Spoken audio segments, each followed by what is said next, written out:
So today I'm here to talk with you about targeting with predicates in DDM. So we'll start with a little bit of a refresher on MDM. So MDM, we send an enrollment profile down from the server to the device, or somehow we get that enrollment profile to the device. The user probably approves it, or maybe with ADE, the user is just kind of forced into it. And then the device enrolls up to the server.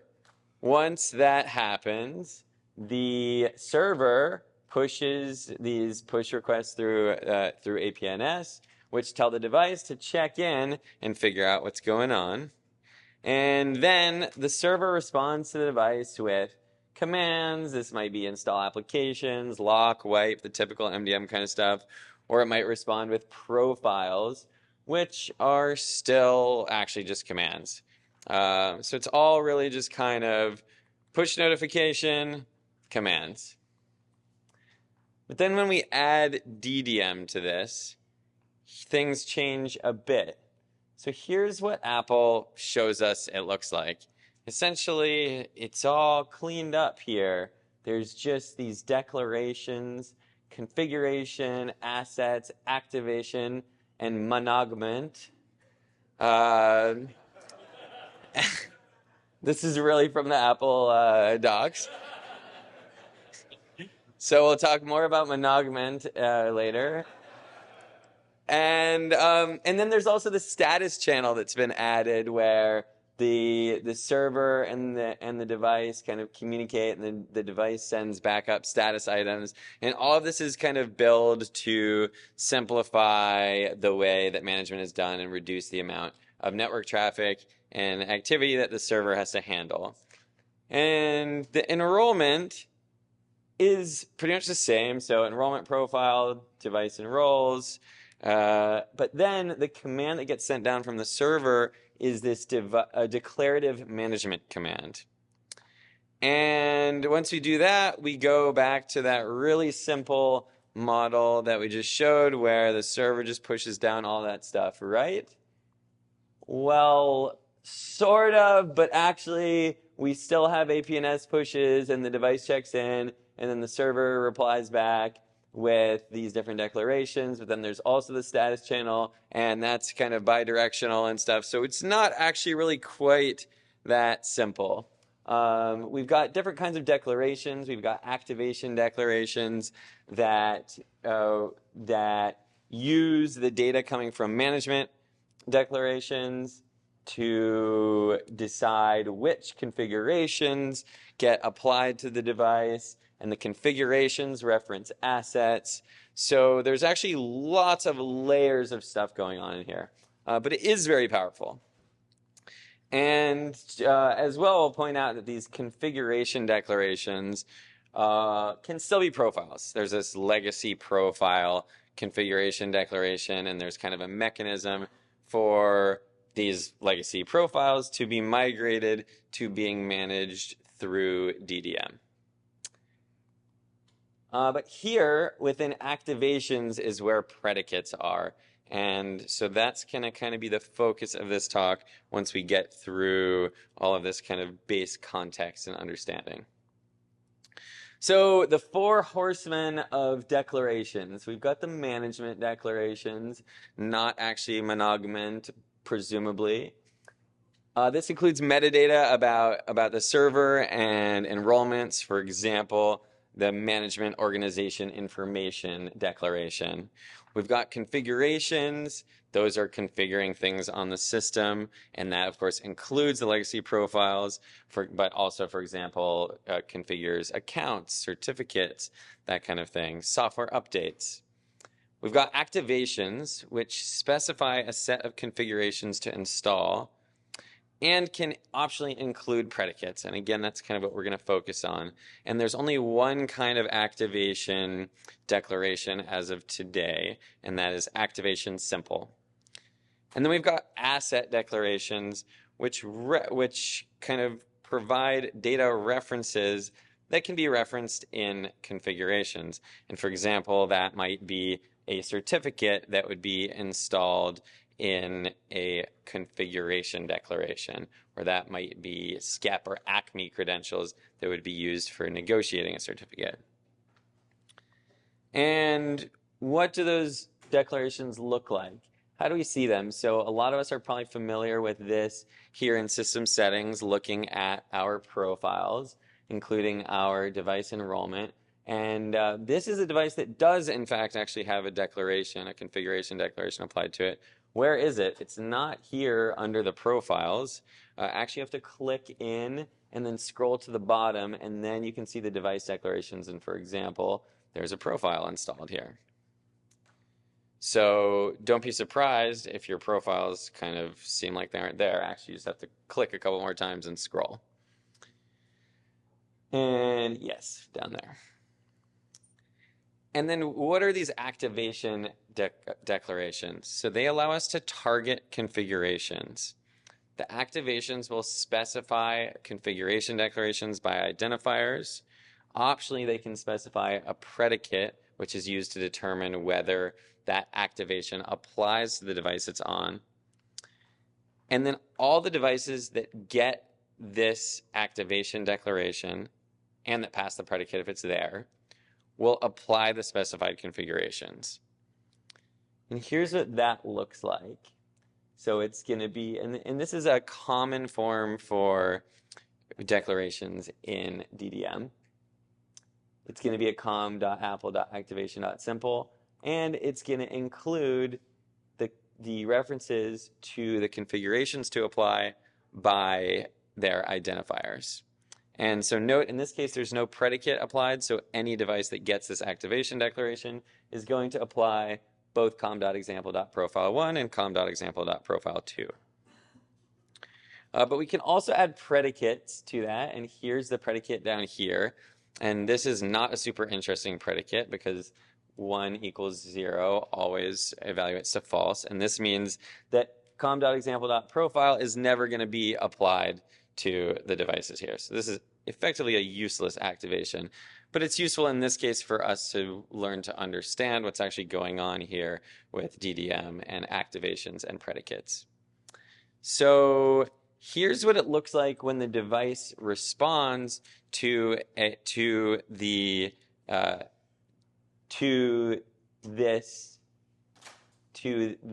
activation. The device is going to say, okay, here I got com.example.profile.activation.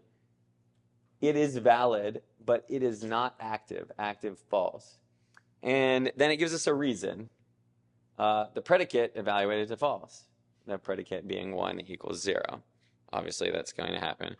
Additionally, for the actual com.example.profile, which in this case is a configuration declaration, it's also going to show active false and that it's valid, and it's going to show again the reason being that the activation has errors. I think it would probably be a little more helpful if it just said that the activation was results in false, but errors is what you see in the output here.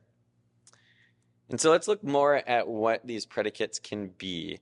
So syntactically, they use the NS predicate syntax, so you can go look in Apple's standard documentation for that. It's not that documentation isn't really designed for this use case of predicates, so there's a bunch of Objective-C and other stuff that's not really relevant, but you can kind of dive in to find some of the good stuff, including like what operators are supported. So simple comparisons, which will work on both strings and integers, string comparison functions, some of the normal stuff that you'd expect to find for that, aggregate operations where you can operate on lists and more complex data structures, Boolean logic so you can combine things together. And I wanted to particularly point out that there is this special @status, which allows us to reference status values from the device. So we didn't talk about it a lot, but remember earlier you saw the device sort of maintaining status and sending it back to the server. Well, that can be referenced in these predicates, which I think is really where a lot of the interesting portion of the predicates come from. But also, why? Apple's example from the MDM documentation is looking at the status information device.model.family. And their example shows comparing it to iPad. I'm not sure why the extra parens are there. Those don't actually seem to be needed. But the thing that caught my eye here is, like, this is a static value. On some device, it's never going to change that it's an iPad device. So I'm not totally seeing the value of doing this kind of targeting on the device. Like, why send the activation down to the device at all if we already probably know from the server that it's an iPad? So in this case, the configuration will either always apply or never apply, because that device is never going to be a watch or a Mac OS device. But there are a bunch of status items that are actually dynamic and more interesting to use for this. You can check out the device management status reports in the docs to see some of them, but here's some that caught my attention. So for example, disk management.filevault.enabled, which will tell us the status of FileVault on the machine. Device.operating-system.version, so the OS version. MDM.app, MDM installed apps. This seems to work everywhere but Mac OS, I think, because Mac OS doesn't yet really have MDM installed apps, although it looks like that is coming with the new WWDC stuff. Services.background task, which includes launch daemons. As far as I could tell, the docs are sparse. The launch daemons was the only results that I found on my test system. And passcode.isCompliant, which is looking at the passcode policy and whether the device is actually the passcode on the device is actually compliant with the policy. And I'm a little confused about why that's not supported on Mac OS, because the com.apple.configuration.passcode.settings is documented that it applies to macOS passwords. So it's a bit of an interesting omission that the status item does not apply on macOS. But imagine setting an activation that only deploys your organization's authentication certificates when FileVault is enabled, or the OS is up to date, or the security tools are installed and configured to run via LaunchD, or the passcodes are compliant with policies, and where the device immediately responds to the activation and the predicate changing when the device state's changed. So when that user does go and update the passcode, immediately they get the certificate that they need to log in to the network or to access internal tools or whatever that is. And some of this plays out very nicely. So one thing I learned is you can't just use what you would think are Boolean values, but this one does work pretty straightforward. The disk management.filevault.enabled status, if we compare it directly to true, then that works. Even though this should be true, I think, we get a syntax error from the predicates. So that wasn't immediately obvious, but just always do an explicit comparison. It seems to work. And OS versions. So we can do things like, right now, if we want to make sure people are on at least 14.5, we can sort of future-proof our predicate by doing a bunch of ORs like 14.6 and or 14.7. But this is also a bit of a head-scratcher for me. Like, Apple didn't provide version comparison functions here and didn't provide any way to split this up. So it would be way nicer if there were status like version major, version minor, and then we could actually set up predicates like this, where version major is 14, version minor is greater than or equal to 15. That's probably a typo. It's probably supposed to be 5 in my intentions there. So if we wanted to say 14.5 or greater, I think this kind of thing would be much more future-proof, and I'd love to see Apple implement something like that. And for MDM installed apps, we might want to do some very complex stuff because that's actually sort of a complex data structure that's returned. And I didn't try this myself, but in Apple's example, they show how you can use this subquery function to look at all of the elements within an array, essentially. And those docs are not linked at all from the predicate stuff. In fact, you have to have some pretty good Google foo to find that, I think. But here's the docs if you do want to find those and look more into using subquery. And then there's also this launch DSAS, which I thought would be a really interesting one to check out. But somehow my UUID for this launch D is -2. Can anyone explain that? Unprivileged user. It's tied. So if you do DSCL whatever like search for unique ID is -2. It's basically your 501 but unprivileged. I don't know why that separation exists.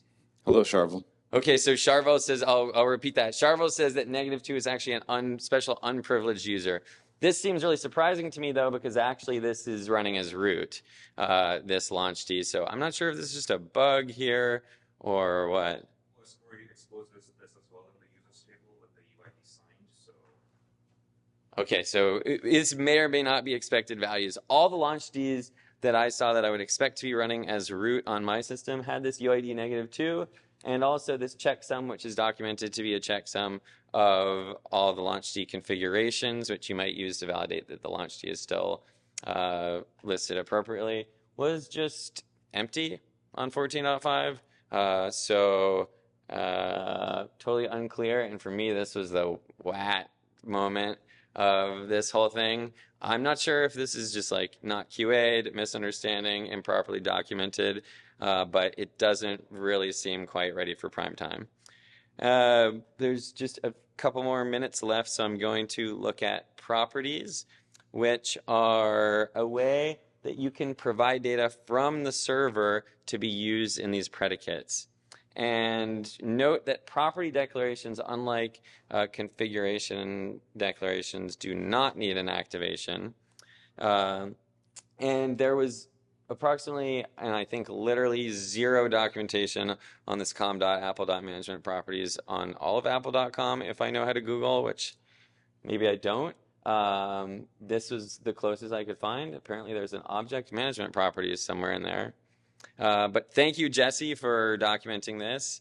And so there is a way to use this, and it looks like this. You set a declaration, com.apple.management.properties with the properties you want to set, and then you can use those in your predicates. And so you can send values down from the server. I think that all of this requires a good bit of UX consideration from those of us who are building MDMs and trying to use this kind of stuff. I would love to see things like, well, what if we could just shell out to OS query in our predicates so that we could get all sorts of dynamic information into these predicates. If we want to do things like that, we actually have to push down values from the server. But if the server is pushing down values, then maybe the server should just be pushing activations with that stuff. I'm concerned about what happens when we get all these different layers of where things are activated. When the server sends only some activations to some places and the device is making decisions about activations, and the device has to let the server know which activations are applying and which configurations are implied. I think that we are going to really have to think as we all start using this, what is the way to use this that we can actually kind of grok what's going on at scale. And so for takeaways and next steps, I just say that, again, the MDM vendors and the community really need to be thinking about this, and hopefully Apple's thinking about it too and can provide us more guidance. And there's also a lot more functionality, documentation, and just bugs to fix here to make this super useful. But I do think that there is some great stuff to be done here, and I'd recommend for folks who haven't tried it, play with it yourself, using kind of the low-level stuff, all the low-level declarations. Again, Jesse Peterson created this KMF DDM, which allows you to kind of manually test everything out with micro MDM and nano MDM, and that was a great help for me, and I recommend folks check it out. That's it. Thank you for attending. If you'd like to connect with me on any of these platforms, I would love to, and looking forward to hanging out for the rest of this conference.